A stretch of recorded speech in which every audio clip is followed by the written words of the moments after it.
వి gold trusted gold buyers తాకట్టులో ఉన్న మీ బంగారాన్ని విడిపించి ఈ రోజు ఉన్న మార్కెట్ ధరకే కొనబడును. ఇప్పుడే కాల్ చేయండి. ఉమ్మడి చిత్తూరు జిల్లాలో అధికారంలోకి వచ్చిన ఆ 4 నియోజకవర్గాల్లో అనిశ్చిత పరిస్థితి నెలకొంది. ఓ నియోజకవర్గం ఇన్ఛార్జ్ అయితే నకిలీ మద్యం కేసులో ఇరుక్కుని పార్టీని బజార్కు తీసుకురాక, మరో ఇన్ఛార్జ్ అయితే వైసీపీ శ్రేణులకు పెద్దపీట వేయడమే కాకుండా సాక్షాత్తు టీడీపీ అధినేతపై విసుళ్లు వేస్తున్నాడట.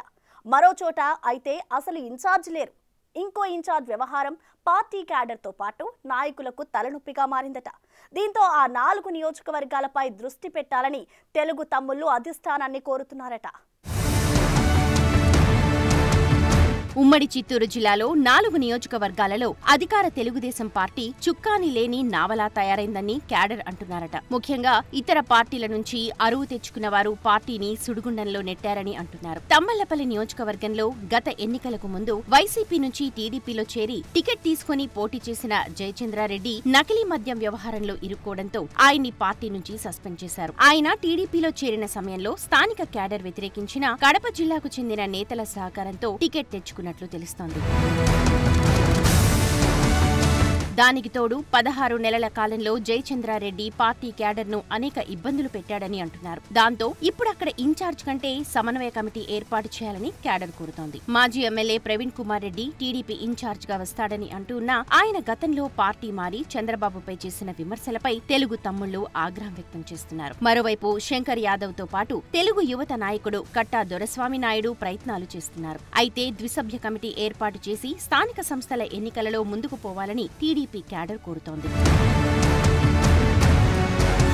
తిరుపతి నియోజకవర్గంలో ఇదే పరిస్థితి నెలకొంది. మాజీ ఎమ్మెల్యే సుగుణమ్మ ఇన్ఛార్జ్ గా ఉన్నప్పటికీ ఆమెకు సహకరించేవారు కనిపించడం లేదు. ఇక్కడ టీడీపీ ఇన్ఛార్జ్ కోసం చాలా మంది ప్రయత్నాలు చేసి ఇక తేలే వ్యవహారం కాదు అనుకుని సైలెంట్ అయిపోయారు. జనసేన ఎమ్మెల్యే ఉండటం, ఎక్కువ మంది వైసీపీ నుంచి వచ్చిన కార్పొరేటర్లు అటువైపు చేరడంతో పాటు వారి దందా కొనసాగుతోంది. దానికి తోడు నగరపాలక సంస్థలో మితిమీరిన అవినీతి దందాతో సామాన్యులు అల్లాడుతున్నారు. దీంతో టీడీపీ క్యాడర్ తీవ్ర ఆవేదనకు గురవుతోంది. ఈ స్థితిలో పూర్తి స్థాయిలో సభ్య కమిటీ ఏర్పాటు చేయాలని క్యాడర్ కోరుతోంది. జేబీ శ్రీనివాస్, మబ్బు నారాయణ రెడ్డి, దంపూరి భాస్కర్ యాదవ్లతో కలిసి కమిటీ ఏర్పాటు చేస్తే 3 బలమైన సామాజిక వర్గాలకు ప్రాతినిధ్యం లభించినట్లవుతుందని క్యాడర్ అంటున్నారట. దీనికి తోడు డివిజన్ ఇన్ఛార్జీల నియామకంలో కూడా బలహీనులను పెట్టారన్న విమర్శలున్నాయి.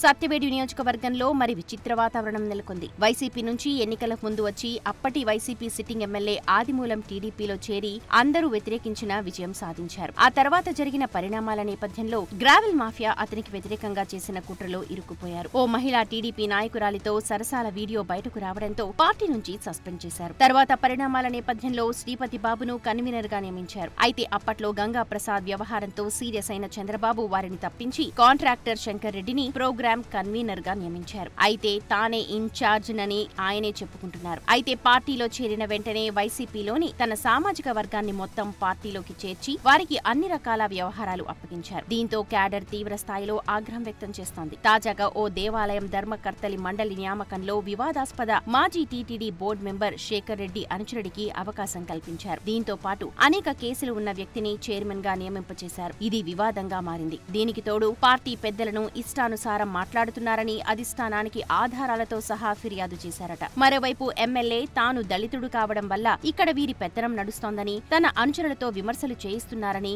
భవిష్యత్తులో ఇది మరో తంబళ్లపల్లిలాగా మారే అవకాశం ఉందని అంటున్నారు క్యాడర్. పుంగనూరులో ఇదే సమస్య తలెత్తింది. ముఖ్యంగా ఇక్కడ ఇన్ఛార్జ్ అయిన చల్లా బాబురెడ్డి చుట్టూ ఉన్న కోటరీతో అనేక ఇబ్బందులు పడుతున్నామని క్యాడర్ అంటోంది. గతంలో నష్టపోయిన వారు, జైల్లోకి పోయిన వారి గురించి ఏమాత్రం పట్టించుకోకుండా తమను ఇబ్బంది పెడుతున్నారని అంటున్నారు. ముఖ్యంగా ఆయన చుట్టూ ఉన్న కోటరీ వైసీపీలో తమపై దాడులు చేసిన వారికి అండగా ఉంటూ తమను ఇబ్బంది పెడుతున్నారని అంటున్నారు. ముఖ్యంగా రామకృష్ణ అనే దేశం కార్యకర్త హత్య కూడా ఇందుకు నిదర్శనమంటున్నారు. ఇక్కడ కూడా పూర్తి స్థాయిలో చర్యలు తీసుకోవాలంటున్నారు. అధికారం వచ్చి కూడా అధికార దర్పం చూపించుకోలేని స్థితిలో కార్యకర్తలు ఉన్నారని అంటున్నారు. దీనికి తోడు పార్లమెంటరీ అధ్యక్షుల నియామకం కూడా కోల్డ్ స్టోరేజ్ లోకి వెళ్లిందని అంటున్నారు. ఉమ్మడి చిత్తూరు జిల్లా నుంచి మంత్రి ప్రాతినిధ్యం లేదు. సీనియర్ నాయకులు ఏమాత్రం పార్టీ గురించి పట్టించుకోవడం లేదు. ఇలాంటి సమయంలో పార్టీ ఇన్ఛార్జీల వ్యవహారంతో పాటు అధ్యక్షుల నియామకం తర్వాత అయినా పార్టీ క్యాడర్ గురించి పట్టించుకునేవారు ఉంటారని ఆశపడుతున్నారు. చూద్దాం టీడీపీ అధినేత సొంత జిల్లాలో పార్టీ బలోపేతంపై మరి ఎలాంటి ఆలోచనతో ఉన్నారు.